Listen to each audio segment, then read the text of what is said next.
সকাল বন্ধুরা, আমার আরও একটা মিনি ব্লগে তোমাদের অনেক অনেক স্বাগত। আজকে আমার বাবার বাড়িতে পুজো, সেই কারণেই মূলত কালকে আসা। তাই আজকে সকাল সকাল স্নান করে এখন আমি যাচ্ছি মন্দিরে। আর আগে আমার মেয়েকে খুঁজছিলাম, ও আছে ওর দিদির কাছে। ও কিন্তু তেমন সবার সাথে এখানে মেশে না, কিন্তু যার সাথে ও খেলা করতে শুরু করে তাকে এক মিনিটও ছাড়ে না। আর আমাদের পুজোটা হবে আমাদের মন্দিরে, আমাদের বাড়ির পিছনেই আমাদের মন্দির। এই পুজোটা আমরা শুধু একজন মিলে দেই না, অনেকজন মিলে দেই, মানে আমাদের পুরো শরীরটা মিলে এই পুজোটা দেই। সবাই মিলে যদি কোনো কাজ করো, দেখবে সেই কাজটার মজাটাই আলাদা। সেই রকমই পুজোটা, এই পুজোর অজুহাতে হলেও সবাই এক জায়গায় হয়, তখন কিন্তু খুব হাসি ঠাট্টা মজা হয়।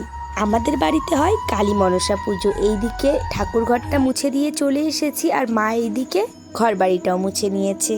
আমি উপোস থাকবো না, উপোস থাকবে আমার মা। তাই সকালে একটু শশা মুড়ি খেয়ে নিলাম। এখন ডেচকিগুলোতে একটু করে চিহ্ন করে দিচ্ছি, কারণ পুজো বাড়িতে তো অনেক জায়গার অনেক বাড়ির ডেচকি আসবে, অদল বদল যেন না হয়ে যায়। এই বছর আর উপোস থাকলাম না, কিন্তু মেয়ে হওয়ার পর প্রথম বছর আমি উপোস ছিলাম, মানে আগের বছর। তখন মেয়ের মানসিক ছিল, সেটাই দিয়েছিলাম। কিন্তু এবার তেমন কিছু নেই, তাই মা বলল, তোর যখন ছোট বাচ্চা আছে আমরাই উপোস থাকি। এইদিকে বিকেলে এসে দেখি অনেক পুজোর কাজ হয়ে গিয়েছে। আমি তেমন আসতেই পারছি না, কারণ আমার মেয়ে সারাক্ষণ আমাকে ছাড়ছেই না।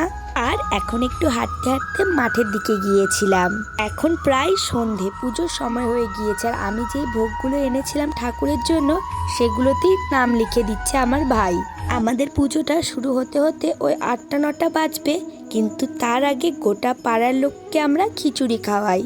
সেই খিচুড়ি খাওয়ানো কিন্তু 6টার দিকে শুরু হয়ে গিয়েছে। এইদিকে আমি পুজোর বাড়িতে এসে দেখি সব কিছু রেডি হয়ে গিয়েছে, কিছুক্ষণ পরেই পুজো শুরু হবে। তার সাথে এবারের কালী মনসা মাকে এতটাই মিষ্টি লাগছে। আমি যেহেতু উপোস করিনি, তাই দূর থেকেই তোমাদেরকে ঠাকুরগুলোকে দেখিয়ে দিলাম।